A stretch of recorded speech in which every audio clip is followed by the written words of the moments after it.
Bagaimana peran Anda sebagai seorang coach di sekolah dan keterkaitannya dengan materi sebelumnya di paket modul 2, yaitu pembelajaran berdiferensiasi dan pembelajaran sosial dan emosional. Sejujurnya saya belum pernah melakukan sama sekali proses coaching ini di sekolah. Kalaupun seseorang minta saran dan juga masukan, biasanya saya langsung menjawabnya secara instan, berupa juga dengan solusinya. Maka dari itu saya merasa senang dengan mempelajari modul ini karena ini merupakan hal yang baru dan layak untuk diterapkan di sekolah khususnya. Dalam mempelajari modul ini diawali dengan merefleksikan diri mengenai proses coaching, kemudian eksplorasi konsep materi coaching itu sendiri seperti apa, kemudian melakukan kolaborasi dan demonstrasi bersama rekan mengenai cara menjadi seorang coach, menjadi seorang coachee, dan juga menjadi seorang supervisor. Di sana kami mengembangkan kompetensi coaching, yaitu kehadiran penuh, mendengarkan aktif, dan mengajukan pertanyaan berbobot. Selain itu juga kami melakukan coaching menggunakan alur tirta, yaitu dimulai dari tujuan, kemudian identifikasi, kemudian rencana aksi, dan terakhir adalah tanggung jawab. Setelah berkolaborasi, demonstrasi diperjelas dengan elaborasi. Pertanyaan saya mengenai apakah proses coaching ini bisa dilakukan kepada siswa sekolah dasar yang notabene-nya pemikirannya masih sederhana, terkadang belum mampu menghasilkan solusi yang terbaik, ternyata terjawab sudah.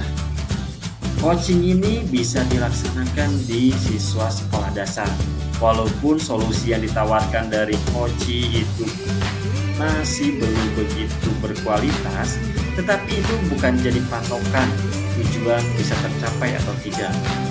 Terkadang ada orang yang ingin menikmati proses dalam mencapai tujuannya itu sendiri. Oleh karena itu, kita tetap hargai proses tersebut, kita tetap laksanakan sesuai dengan alur-alurnya.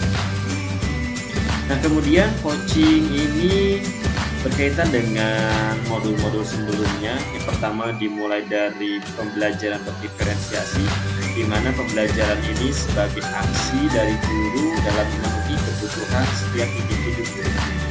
Begitupun dengan pembelajaran PSE yang dilakukan secara kolaboratif oleh seluruh komunitas sekolah. Proses kolaborasi ini memungkinkan anak dan juga orang dewasa di sekolah memperoleh dan menerapkan pengetahuan, keterampilan, dan juga sikap positif mengenai aspek sosial dan emosional, baik diferensiasi, PSE, dan juga coaching.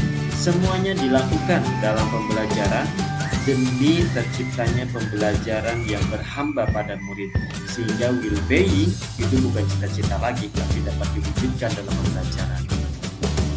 Bagaimana keterampilan coaching dengan pengembangan kompetensi sebagai pemimpin pembelajaran?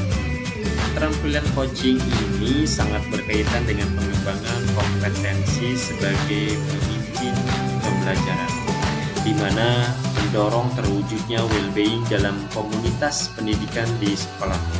Grup menggerak berperan besar dalam membuat lingkungan sekolah yang aman, nyaman, menyenangkan, namun tetap menantang dan juga relevan untuk para muridnya.